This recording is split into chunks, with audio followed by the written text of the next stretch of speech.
नमस्कार प्रिय दर्शकों, आप देख रहे हैं ज्योतिष मंत्र। प्रिय दर्शकों, आज चर्चा कर रहा हूं मां काली और बाबा काल भैरव के एक शत्रुनाशक शत्रु की तंत्र विद्या को वापिस पलट करके उस पर फेंकने का, उसकी सारी शक्तियों को बांध करके शमशान में गाड़ने का अत्यंत प्रभावी साबर मंत्र है। एक दिवस के विधान के साथ ये मंत्र प्रयोग सिद्ध और सफल हो जाता है। प्रिय दर्शकों, यहाँ पर एक बात बोलना चाहूंगा, कोई भी मंत्र, कोई भी तंत्र प्रयोग कर रहे हैं, सबसे महत्वपूर्ण चीज है कि पूर्ण आस्था उस देवी देवता में हो और जो प्रयोग आप करने जा रहे हैं वह भी पूर्ण मन से एकाग्रता के साथ, श्रद्धा भाव के साथ करेंगे तो ऐसा हो नहीं सकता कि लाभ ना मिले। 100% आपको लाभ मिलेगा, हर हाल में मिलेगा। आज का जो प्रयोग है शमशान काली और बाबा काल भैरव का प्रयोग है, और काल भैरव शमशान काली जब किसी के पीछे लग जाएं तो समूल नाश कर देते हैं। इस मंत्र के द्वारा शत्रु के ऊपर शमशान काली और काल भैरव को छोड़ा जाता है, साथ ही साथ उसकी विद्या को पलट करके फेंका जाता है। शमशान के माध्यम से यह क्रिया की जाती है, परंतु यदि आप शमशान में नहीं जाना चाहते तो पहले भी कई बार बता चुका हूं, किसी सुनसान वीरान स्थान का चयन कर लीजिए, सुनसान स्थान पर चले जाइए, वहां पर भी यह प्रयोग आप संपन्न कर सकते हैं। अब कैसे और किस समय करना होगा,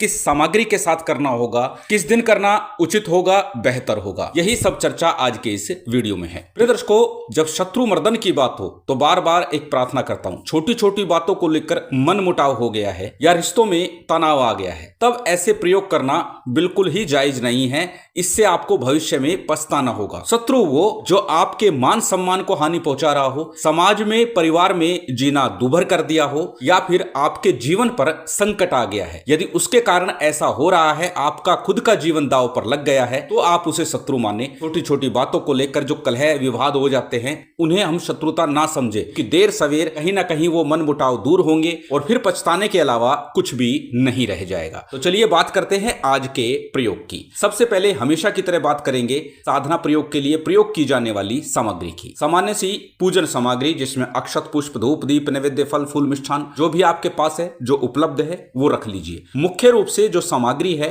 वो भी आपकी स्क्रीन पर लिखी हुई है, जिसमें आपको मूल रूप से 4 लड्डू लेने हैं, बेसन के या बूंदी के, कोई भी ले सकते हैं, उत्तम होगा बेसन के लड्डू ले। 4 ही आपको लौंग लेनी है, नींबू 2 होंगे और इसके साथ 2 मिट्टी के दीवे लेने हैं, एक शराब की बोतल लेनी है और सरसों का तेल दीपक के लिए चाहिए। ये मुख्य सामग्री है। इसके अतिरिक्त अन्य पूजन सामग्री, जब हम मंत्र को सिद्ध करेंगे, मंत्र को जागृत करेंगे, उस समय पूजा आदि के लिए जो सामग्री चाहिए वो भी आपकी स्क्रीन पर दे दी गई है। जितनी आपकी व्यवस्था हो वो ले लीजिएगा, परंतु जो मूल सामग्री है वो आपको सभी लेनी है। अब बात करते हैं कब और किस दिन इस प्रयोग को करना है। इस प्रयोग के लिए शनिवार या रविवार का चयन कर सकते हैं। दोनों दिन में जिस दिन भी आपकी व्यवस्था बन जाए वो उत्तम होगा। शनिवार रविवार की संध्या काल में, सूर्यास्त के बाद में कभी भी इस प्रयोग को संपन्न किया जा सकता है। घर में मंत्र जाप करना है। भोग प्रसाद आपको सुनसान वीरान स्थान पर अथवा शमशान भूमि में देकर क्या है। जब हम प्रयोग को आरंभ करेंगे उससे पहले भोग देना है, और जब प्रयोग की समाप्ति करेंगे, अर्थात जिस व्यक्ति के लिए प्रयोग कर रहे हैं उसके नाम से जब प्रयोग करेंगे तो भी आपको यही भोग सामग्री वीरान सुनसान स्थान पर अथवा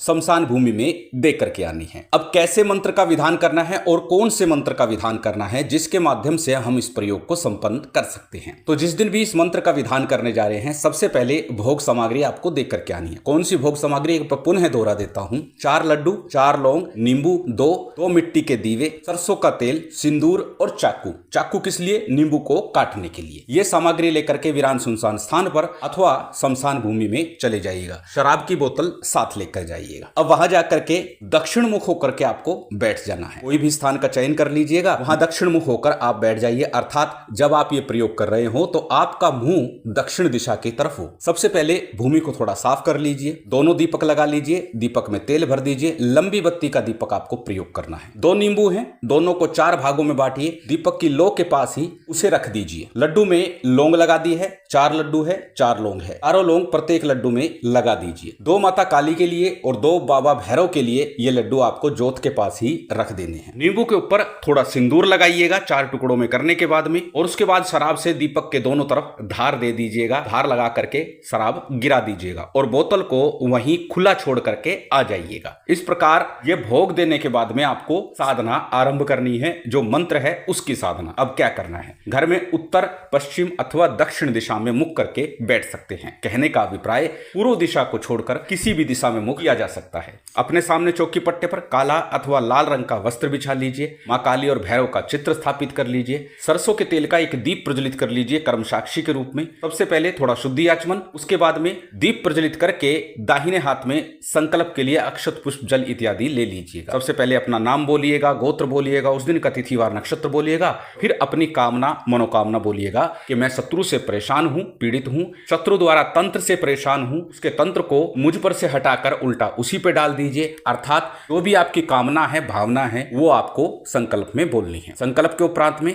सबसे पहले गणपति का, गुरु का, कुलदेव, पितृदेव, स्थान देव, इन पंचदेवों का पूजन कीजिए। शिव शक्ति का पूजन कीजिए और भैरव जी का भी सामान्य पूजन विधान संपन्न कर लीजिए, जो भी सामग्री जो व्यवस्था आपके पास है। उसके बाद में सबसे पहले गणपति और गुरु मंत्र का यथासंभव यथाशक्ति आपको जप करना है। चाहे 11-11 बार करें, 21 बार करें अथवा एक माला का गणपति गुरु मंत्र का जप करें। गणपति मंत्र के रूप में ओम गंग गणपति नमः, ओम गणेशाय नमः, ओम वक्रतुंडाय नमः, कोई भी एक गणपति मंत्र जप सकते हैं जो आप सहजता सरलता से बोल सके, जप सके। बात करें गुरु मंत्र की, यदि गुरु दीक्षा ली है तो अपने गुरु मंत्र का जप कीजिए, अन्यथा भगवान शिव को या फिर गुरु गोरखनाथ जी को हाजिर नाजिर मानकर उनके मंत्रों का जप गुरु मंत्र के रूप में कर सकते हैं। भगवान शिव के लिए ओम नमः शिवाय मंत्र का अथवा गुरु गोरखनाथ जी के लिए ओम गुरु गोरक्षनाथाय नमः, इस मंत्र का जप गुरु मंत्र के रूप में किया जा सकता है। प्रिय दर्शकों, ये प्रयोग शत्रु मर्दन के लिए है, शमशान काली का, शमशान भैरव का प्रयोग है, इसलिए रक्षा विधान भी अवश्य कर लीजिएगा। जब आप पूजन विधान करें, शमशान में या वीरान में भोग आदि दे, रक्षा विधान भी कर लीजिएगा। रक्षा मंत्र भी स्क्रीन पर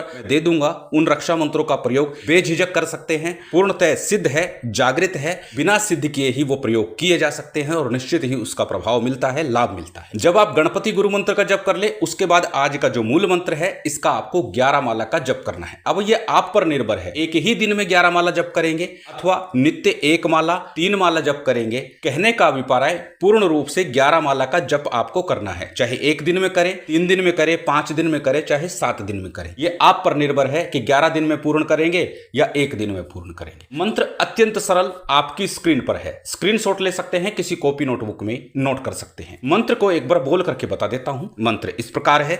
खड़क काली हाथ में, भैरव हाथ कपाल, काले शस्त्र वस्त्र काले, लटलट जले मसान, शत्रु की बुरी शक्ति बांधकर ले आए बीच शमशान। मेरी भक्ति गुरु की शक्ति, देखो माता शमशान काली, बाबा शमशान भैरव, तेरे शब्द का तमाशा। अत्यंत सरल छोटा सा मंत्र। इस मंत्र को पहले अच्छे से कंठस्थ कीजिएगा, याद कीजिएगा, उसके बाद जप आरंभ कीजिएगा। यदि कंठस्थ करने में, याद करने में परेशानी है, समस्या है, याद नहीं हो पा रहा है, तो पहले भी बता चुका हूं, कोरे सफेद कागज के ऊपर लाल स्याही से इसे लिख लीजिएगा, लाल पेन से लिख लीजिएगा, अथवा भोजपत्र के ऊपर अनार की अथवा चमेली की कलम से लाल चंदन से लिख लीजिए, उसे अपने सामने रखिए, फिर मंत्र का जप कीजिए। जब मंत्र जाप पूर्ण हो जाए, जैसे मैंने कहा आप पर निर्भर है कि 1 दिन में 11 माला पूर्ण करेंगे या 3 दिन में करेंगे या फिर 7 दिन अथवा 11 दिन में करेंगे। तो जितनी माला आप जप रहे हैं उतना जप करने के बाद में सामान्य भैरव और काली की आरती करनी है। आरती के बाद लौंग इलायची बतासे का नित्य भोग देना है। यदि एक ही दिवस में कर रहे हैं तो जो भोग हमने साधना आरंभ करने से पहले दिया है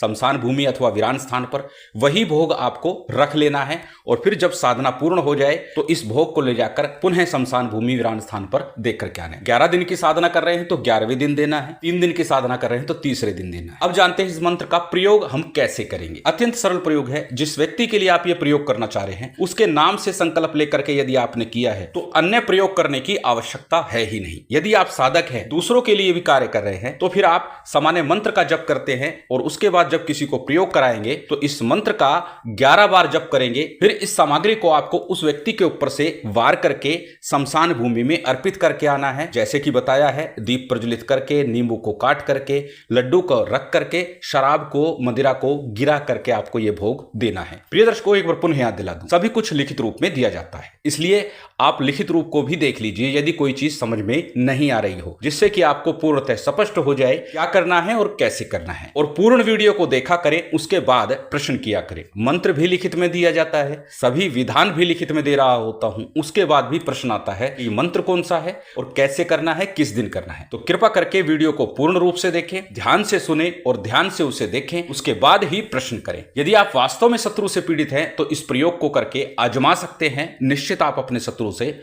मुक्त हो जाएंगे। शिव शक्ति की विशेष कृपा आप सभी को प्राप्त हो, यही कामना है। उम्मीद करता हूं आज की ये जानकारी, ये वीडियो आपको अच्छी लगी होगी। यदि अच्छी लगी हो तो कृपया लाइक कीजिएगा, शेयर कीजिएगा। यदि चैनल पर नए हैं तो सब्सक्राइब कर बेल आइकन बटन दबा दीजिएगा। जय माता दी, जय श्री राम।